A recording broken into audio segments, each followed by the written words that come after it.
안녕하십니까, 오마이 갤러리입니다. 에드워드 호퍼 길 위의 서 전시회 리뷰입니다.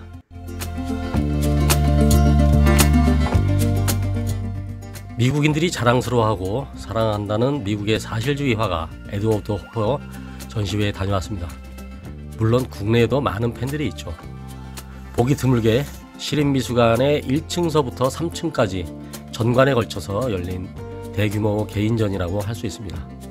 난생 처음으로 개관일 날 다녀왔습니다. 폭발적이진 않았지만 예상대로 관람객들이 많았고요. 30분 간격으로 인원수를 제한하여 들여보내기 때문에 당연히 대기시간이 발생이 되며 전시장 안에는 적당한 인원 배분으로 인해서 비교적 편안하게 관람할 수 있어서 좋았습니다.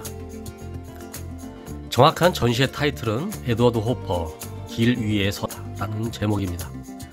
다른 인기 있는 전시들처럼 사람들 무조건 구겨 넣어서 제대로 관람하지도 못하고 앞사람 뒤통수만 구경하다가 나오지는 않아서 얼마나 다행했는지 모릅니다. 서울시립미술관의 전시는 대체적으로 괜찮은 전시를 많이 합니다.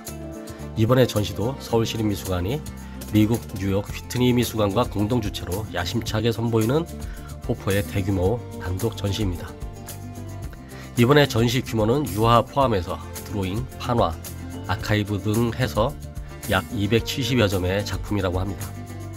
이 전시를 관람하는데 저는 약 1시간 30분 정도 걸렸는데 이 전시를 3시간 동안 본 사람도 있고 6시간을 본 사람들도 있다고 합니다. 일반적으로는 1시간 정도면 어지간한 전시는 다 볼 수 있는데 이 전시는 그만큼 볼거리가 다양하고 수적으로도 매우 많다는 느낌이 좀 들고 있습니다. 전시 공간을 한번 보겠습니다. 전시는 시립미술관 3개 전층을 다 채웠습니다. 2층에서부터 보고 3층을 보고 마지막에 계단을 내려와서 1층을 보는 그러한 구성으로 되어 있습니다. 2층 중간에는 원래부터 상설로 있다시피 한 천경자 전시를 감상할 수 있는 깜짝 공간이 나옵니다. 천경자 화백도 우리나라 미술사에서는 빠질 수 없는 아주 대단한 화가이고 옛날에 위작 스캔들 때문에 TV에도 자주 나왔었고 좀 힘든 시기를 겪다가 가신 분이죠. 여기도 꼭 들려서 감상해 보시기 바랍니다. 천경자 화백의 그림은 폴 고갱의 느낌이 들면서도 아주 개성이 강한 멋진 작품들이죠. 에드워드 호퍼의 직업은 화가, 대생화가, 그래픽 예술가, 삽화가, 조각사 이렇게 나옵니다. 호퍼는 처음부터 그렇게 인기가 있고 실력을 인정받는 화가는 아니었습니다. 그는 광고, 상업예술 쪽으로 생계를 이어가며 그냥저냥 살다가 화가의 꿈을 꾸다가 아내 조세핀을 만나면서 그의 삶은 화가로서의 본격적인 진입을 하게 됩니다. 아내 조세핀 역시 화가였는데 남편 호퍼의 뒤를 밀어주기로 작정을 하고 호퍼가 전업 화가의 길을 걸 수 있도록 지원을 합니다. 둘이 결혼 후에는 그리고 여행을 엄청 다녔다고 하죠. 전시는 그러한 그들의 행적을 따라 섹션을 나눠서 전시를 하고 있습니다. 호퍼의 그림 주제를 보겠습니다. 호퍼의 그림은 관심 있는 분들은 다들 아시겠지만 현대인들의 고독과 쓸쓸함 이런 것들을 그리고 있다고들 알고 있죠. 대체적으로 좋은 전시였다고 생각되지만 이런 면에서 살짝 아쉬운 점도 있습니다.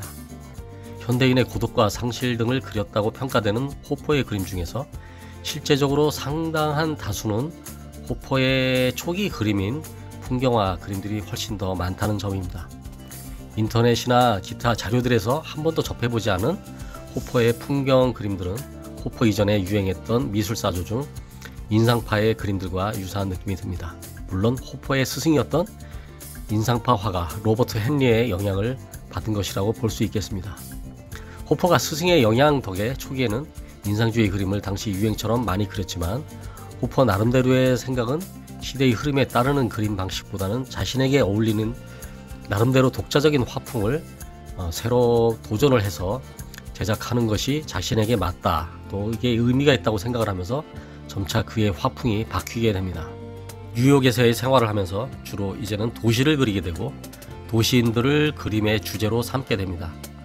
그러면서 우리가 익히 알고 있는 현대인의 고독을 주제로 한 그의 작품 세계가 두드러지게 나타나게 되는 것이죠.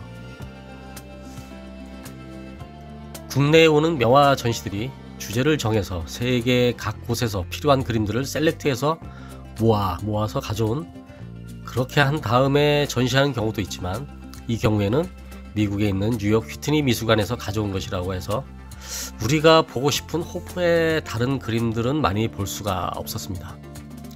사실 한 군데 컬렉션에서 유명 명화를 몽땅 갖고 있는 경우는 거의 없습니다. 고흐의 그 유명한 작품들도 네덜란드 반고 뮤지엄에 가면 다 있을 것 같지만 별이 빛나는 밤에 이 작품은 미국 뉴욕 근대미술관에 있고 밤의 카페 테라스 이 그림은 독일 뮌헨에 있고 제일 유명하다고 하는 해바라기 중에서도 가장 유명한 해바라기는 영국 내셔널 갤러리에 있습니다. 이건 다 어쩔 수 없는 사실이죠. 다른 모든 작가들의 그림이 여기저기 흩어져 있어서 이걸 한 곳에 모으는 것은 엄청난 비용과 시간이 또 그들을 또 설득해서 들여와야 되니까 그런 문제들이 쉽지 않은 문제입니다. 그래서 사실 어디 한 군데 미술관 작품이 왔다고 하면 재미 면에서는 별로인 경우가 많습니다. 정작 유명한 그림은 다른 미술관에서 소장한 경우가 대부분이기 때문입니다. 그러나 장점이라고 하면 호퍼의 유명한 작품들을 많이 보는 대신에 나름 호퍼에 대해서 심도 있게 분석하고 깊이 있게 그의 내면과 작품 세계를 이해하는 데는 상당한 도움이 됩니다. 그런 호퍼의 세계를 보여줄 수 있는 자료들은 정말 최대한 모아서 하나의 역사관 비슷하게 운영을 하거든요. 이런 단독 전시, 단독 미술관에서 오는 전시는 대체적으로 그 주인공의 전체적인 삶과 그의 여정, 그리고 작품의 변천사 등을 심층적으로 보기 때문에 거기에는 일종의 스토리가 발생이 되어서 마치 한 편의 영화를 보고 나온 것 같은 감동을 느낄 수도 있습니다.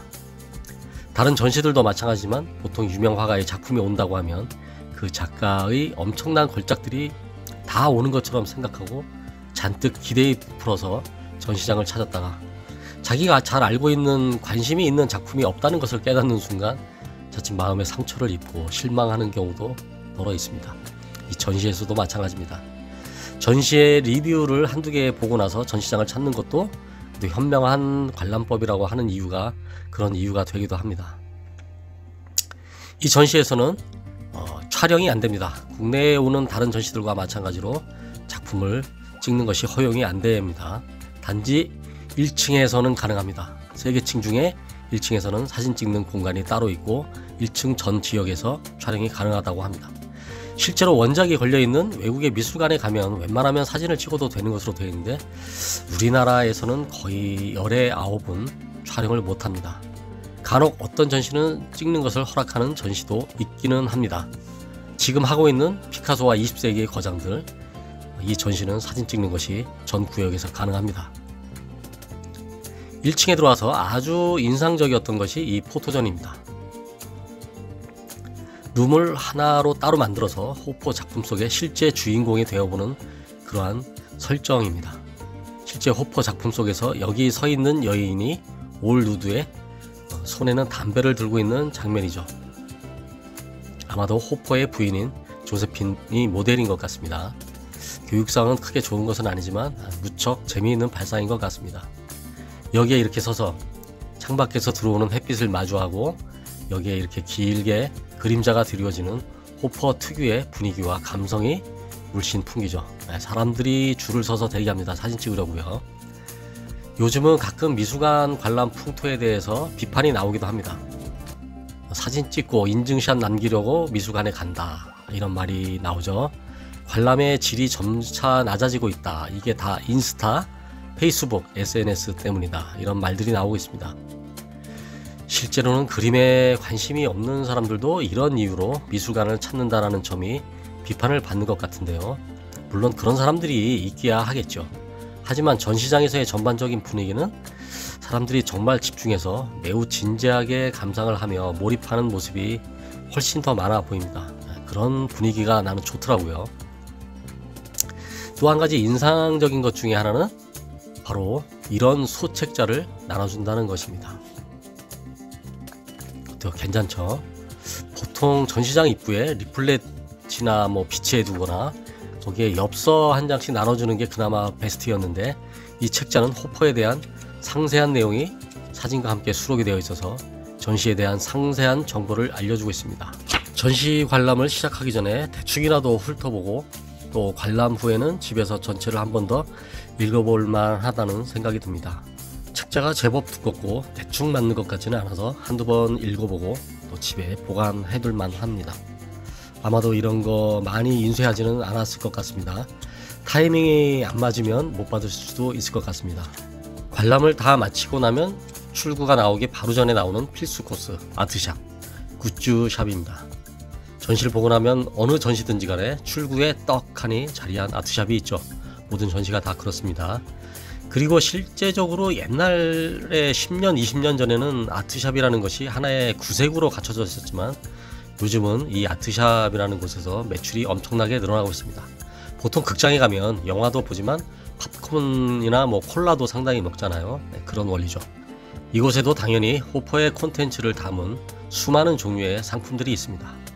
냉장고 좌석부터 쿠션, 우산, 노트류, 각종 생활용품, 문구, 펜시 이런 것들의 호퍼 작품 이미지를 덧입힌 그런 굿즈들이 아주 많이 있습니다. 규모가 제법 됩니다. 여기서 구경만 해도 약 30분이 지날 수도 있습니다. 이런 곳에 와서 인증샷도 찍지만 아트 굿즈도 한두 개 사다가 집에 모으는 재미도 제법 있습니다. 지금부터라도 여러분들도 전시에 오면 그게 뭐가 됐든지 간에 기념품이 될 만한 것이나 어떤 흔적들을 계속해서 이제 콜렉션 하는 것도 좋다고 봅니다. 제일 살만한 것이 첫째 도록인데 요즘 도록값이 엄청나게 비쌉니다. 약 3, 4만원 정도 하는 것 같습니다.